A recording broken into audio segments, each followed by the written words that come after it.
Hey, what's going on everyone? Jason the Overwhelmed Gamer here, and today we're doing something a little bit different. I absolutely love the history of video games, so I decided to start a series based on video game history. And what better topic to start with is my favorite game of all time. We're talking the history of Dragon's Lair. And today we're diving deep into its incredible story behind its creation, its rise to fame, and lasting impact on gaming history. Let's go. Dragon's Lair, the fantasy adventure where you become a valiant knight on a quest to rescue the fair princess from the clutches of an evil dragon.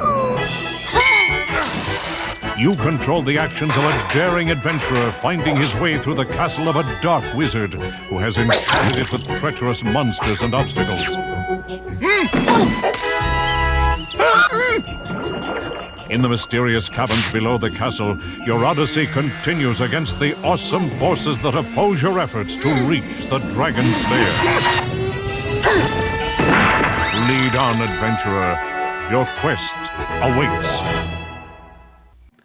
To understand how Dragon's Lair came to be, we have to go back to the early 1980s. Traditional arcade games with their pixelated sprites and limited animations were beginning to feel stale. But animator Don Bluth, formerly of Disney, had a vision to bring the fluid animation of classic cartoons into gaming. Alongside Rick Dyer, a game designer with a dream of interactive storytelling, they set out to create something never seen before. To bring their vision to life, they turned to Laserdisc technology, a risky and expensive choice at the time. Unlike traditional arcade games, which relied on real-time graphics rendering, Dragon's Lair would store full motion animation on Laserdisc and play back different scenes based on the player's input. It was revolutionary, but also a technical nightmare.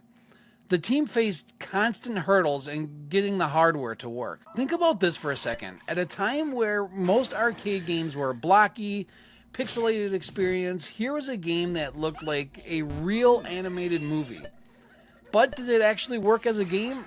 Well, that's where things get interesting. One of the biggest criticisms of Dragon's Lair was its gameplay.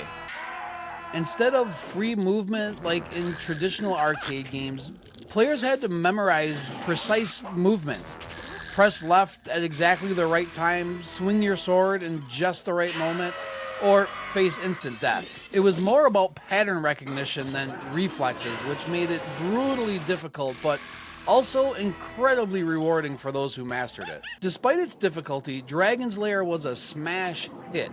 At its peak, the game was making over $30 million in just a few months. People lined up to play it, and arcade owners couldn't keep up with demand. But as quickly as it rose to fame, Dragon's Lair began to fade. Laserdisc technology was fragile, and many arcade cabinets broke down. Plus, the industry was still in trouble, and expensive games like Dragon's Lair were way harder to maintain. So what happened? How does a game that was the hottest thing in arcades suddenly disappear? Well, it never really did. It just transformed. Even though Dragon's Lair struggled to maintain its initial momentum, its impact on gaming was undeniable. It inspired the creation of interactive movies and paved the way for games like Heavy Rain, Telltale's The Walking Dead, and Until Dawn. It also saw numerous ports over the years, from home consoles to modern digital releases.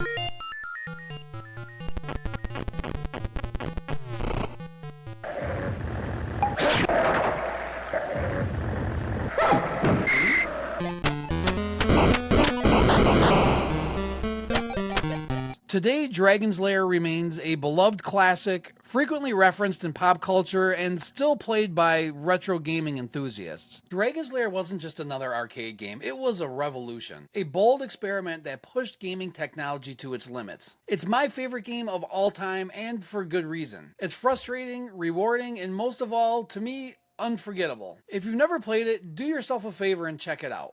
Trust me, there's nothing else like it. Thanks so much for checking out the history of Dragon's Lair. I hope to be doing more of these, and as always, if you like what we're doing here, please consider liking, subscribing, all the fun YouTube stuff.